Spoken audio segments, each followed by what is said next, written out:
Ministry of Health to deploy central teams to Punjab and Chandigarh, teams to assist state and union territory in strengthening public health measures against COVID-19 with the aim to reduce mortality.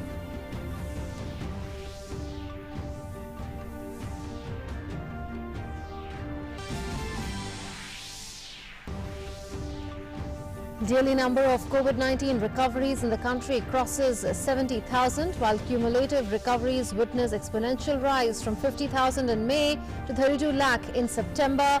Union Health Secretary discusses COVID-19 management strategies with health secretaries of 6 most affected states and union territories. Raksha Mantri Rajnath Singh holds bilateral meeting with his Iranian counterpart Brigadier General Amir Hatami. Both leaders exchanged views on regional security issues, including peace and stability in Afghanistan.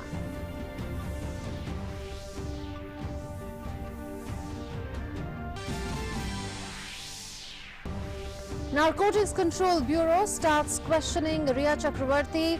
Actress was summoned this morning by the anti-drug agency to probe drug connections in the Sushant Singh Rajput death case.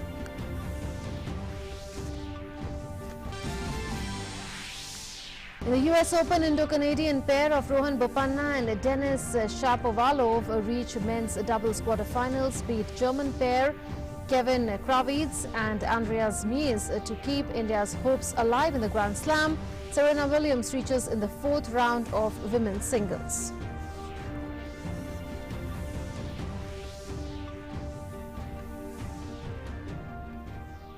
Hello, welcome. You're watching DD India and DD News with me, Munun Bhattacharya. Our top story: Union Health Ministry has rushed central teams to Punjab and Chandigarh, where they will be stationed for 10 days to provide extended guidance in managing COVID-19.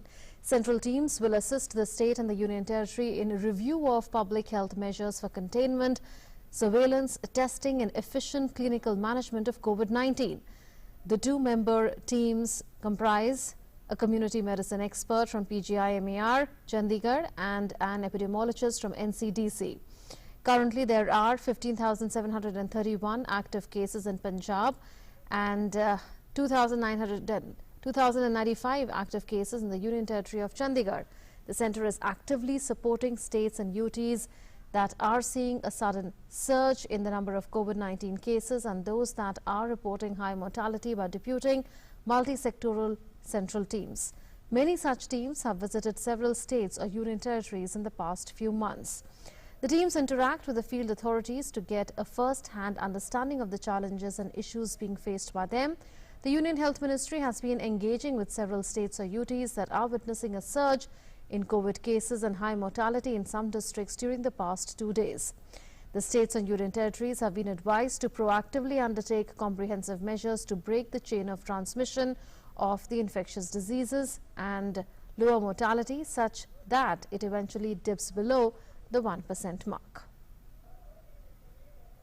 Meanwhile, a Union Health Secretary today met with health secretaries of 6 states and UTs which are witnessing a high case load and deaths. Special focus is being given to 35 districts, including 12 districts of Delhi, 17 districts in Maharashtra, 1 in Gujarat and 3 in West Bengal.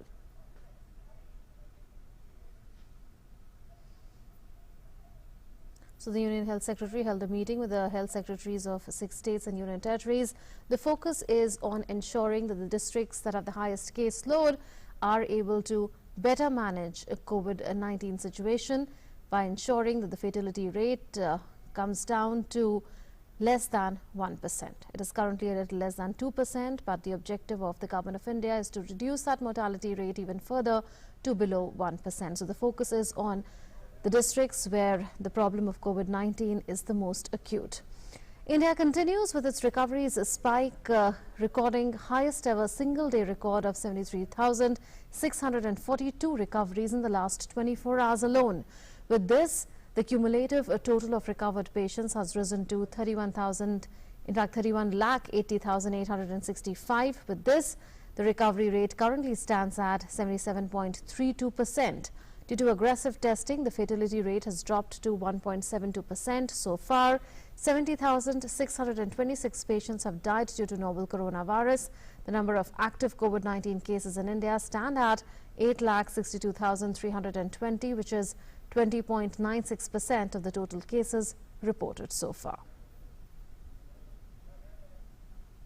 Meanwhile, according to the Ministry of Health and Family Welfare, a responsive, collaborative and effective measures right from early identification through aggressive testing to efficient tracking and comprehensive treatment have collectively led to these encouraging outcomes. There has been a steep exponential rise in COVID-19 recoveries from 50,000 in May to 30 lakh in September. The daily number of recovered patients has crossed 70,000 mark. More than 3/4 of the total cases have recovered.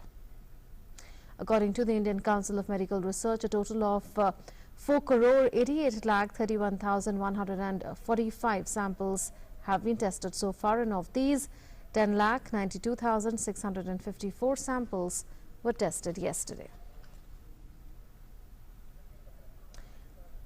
And our correspondent Aisha Khanam is now joining us with more updates on the situation as far as COVID-19 is concerned in Karnataka and how various economic activities are resuming there.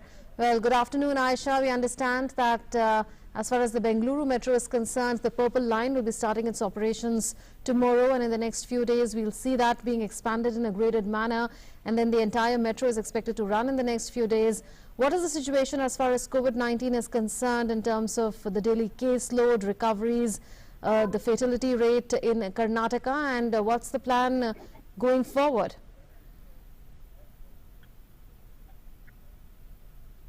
Well, Munmun, Karnataka has still a large number of COVID-19 cases, but the good news is that the Karnataka government is confident about the fact that the recovery rate is very good. It has reached almost 70%, and also the fact that the Karnataka Medical Education Minister says that there are less than 100 people in ICUs who are getting treatment for COVID-19.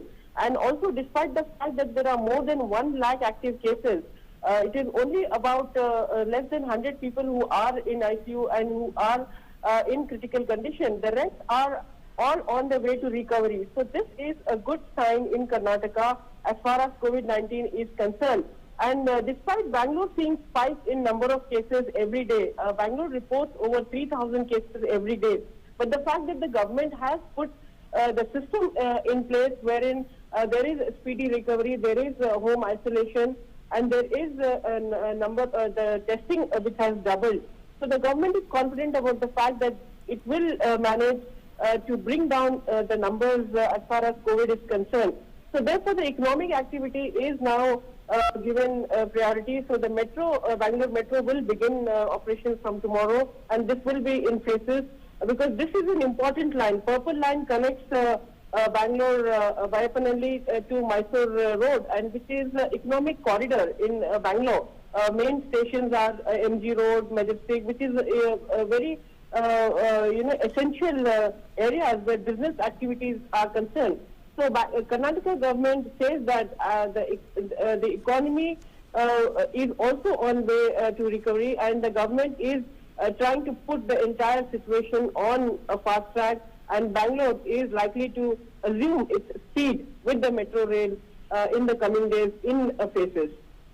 And what are the preparations as far as Bengaluru Metro is concerned? Is sanitization taking place regularly before the metro services resume? Also, will there be a campaign of sorts for commuters so that there is no overcrowding and people wear masks and use hand sanitizers as much as possible on the stations as well as while being in the metro? Standard operating procedures are in place. Yesterday, the Bangalore Metro did a trial run of trains between some metro stations, and also they have made preparations and to implement all the guidelines as far as the safety norms are concerned. And though this Purple Line covers over 18 kilometers, there are over 12 elevated stations on this route and 5 underground stations.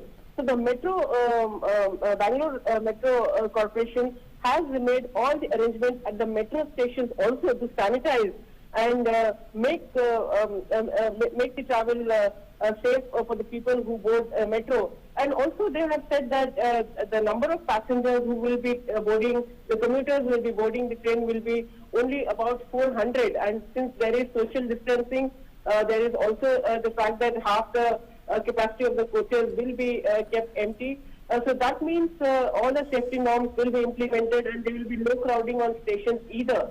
And the Bangalore Metro Corporation has clearly said that in case people don't follow these guidelines, they violate the guidelines, the Metro Corporation will abruptly suspend the services and there will be no reason given to them. And also the drivers are given all the authorities to not to stop the train in case there is a crowding at the metro station.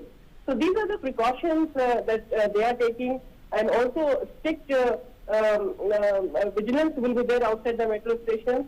And if people don't follow this, the metro corporation says that they will not hesitate to impose heavy fines on the people and also take action against them for violating the guidelines.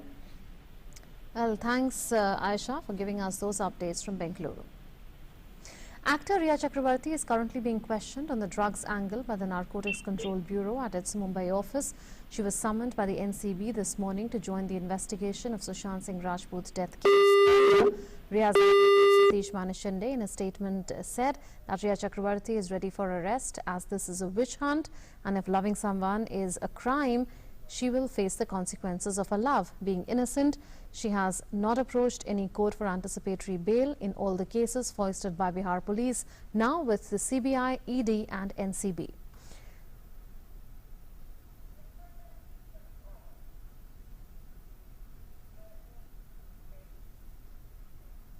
In the drug trafficking case connected to Sushant Singh Rajput's death case, the court today granted NCB custody to a member of the actor's personal staff, Deepesh Sawant, till the 9th of September. He was produced before the court after his medical examination. Deepesh was arrested yesterday for his role in procuring and handling of drugs.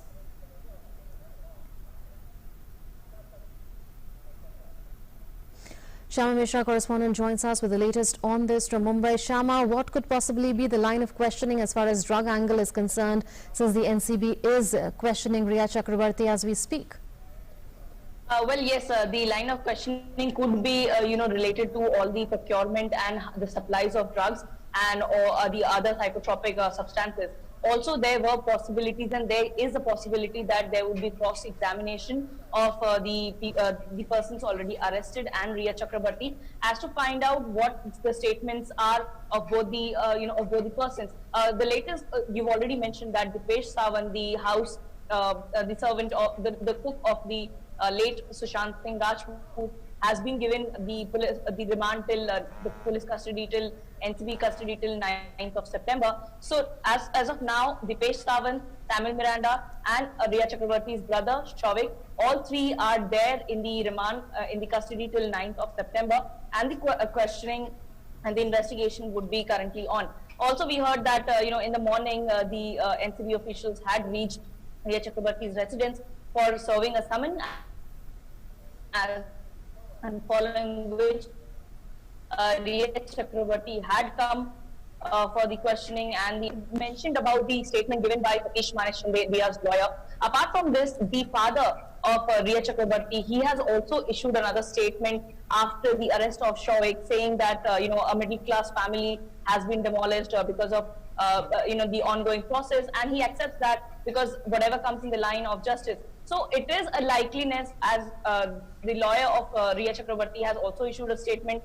The father is also coming out with a statement. There could be a likeliness that the arrest of the actor Rhea Chakrabarti could also be following in some days.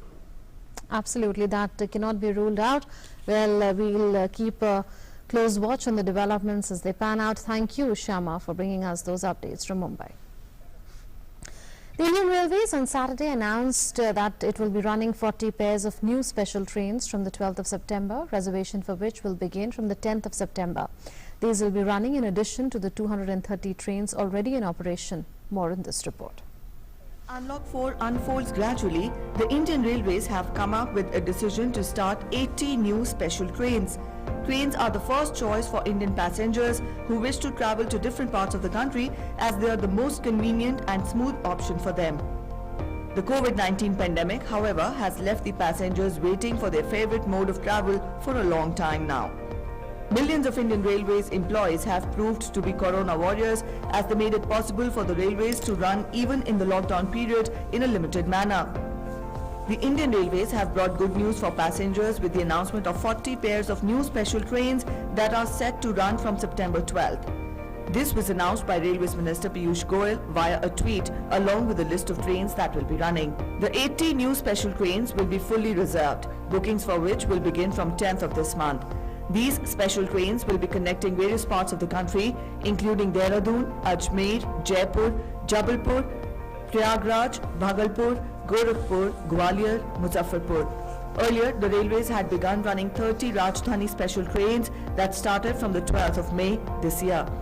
While 200 special mail express trains are already on tracks since June 1st, Indian Railways made efforts to make the path easier for the passengers. Apart from this, in centres bid to ferry stranded migrant workers to their native states during COVID-19 lockdown, Indian Railways also started special Shramik trains on the occasion of Labour Day from 1st of May and transported lakhs of workers to their homes.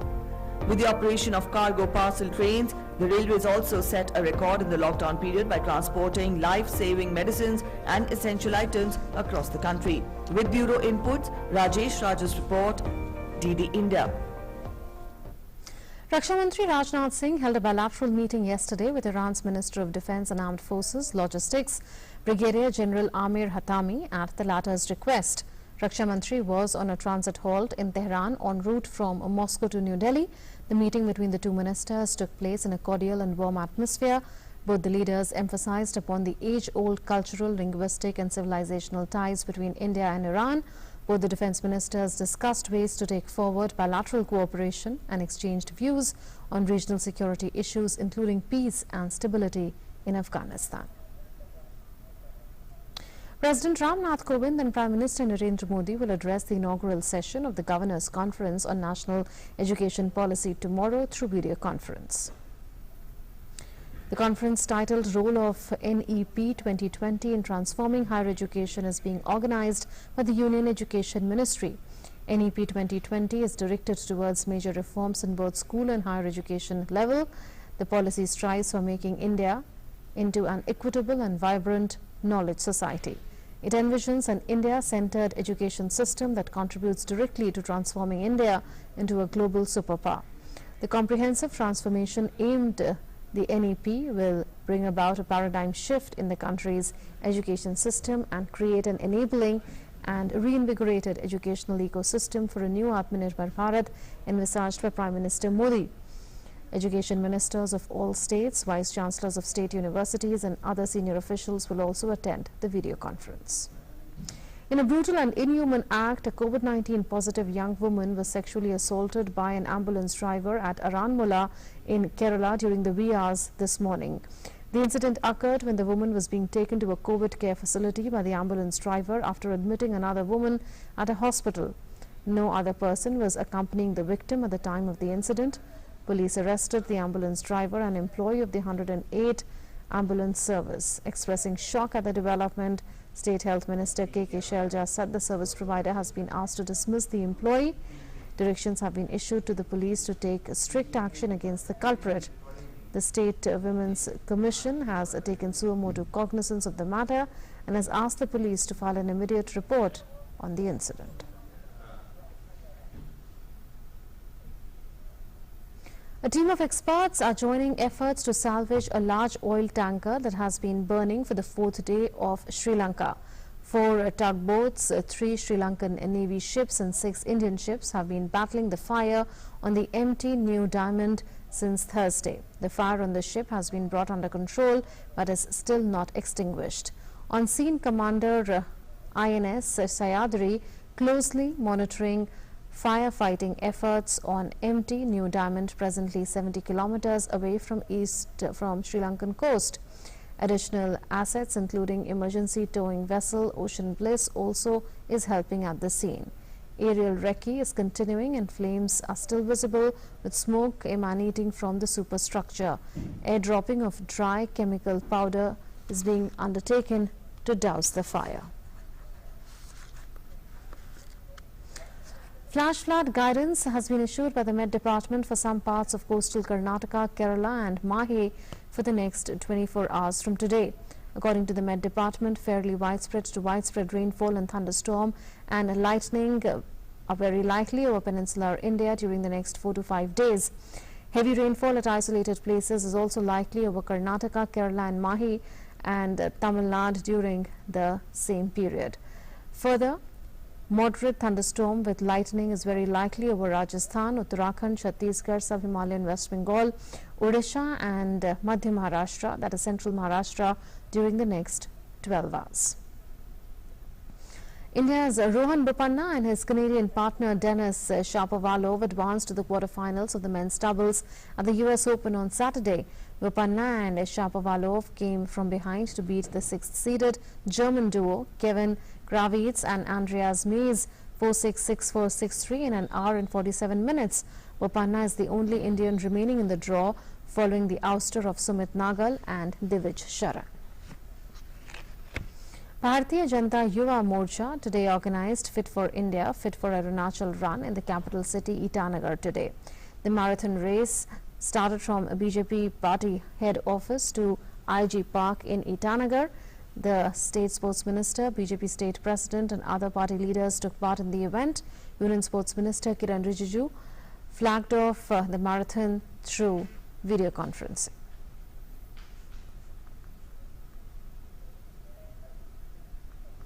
Union Minister Prakash Javadekar has praised the commendable initiative by actor Akshay Kumar in supporting PM Modi's Aatmanirbhar Bharat mission by launching an action game, Forge.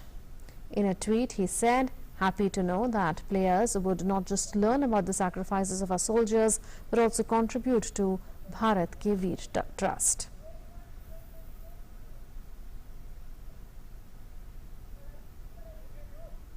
Earlier, supporting PM Modi's Aatmanirbhar movement, Akshay Kumar presented an action game, Fearless and United Guards of Forge. Through the game, besides entertainment, players will also learn about the sacrifices of our soldiers. 20% of the net revenue generated will be donated to Bharat Ke Veer Trust. That's it then in this edition of the news. Up next is a live call-in show, Doctors Speak. Stay tuned for that.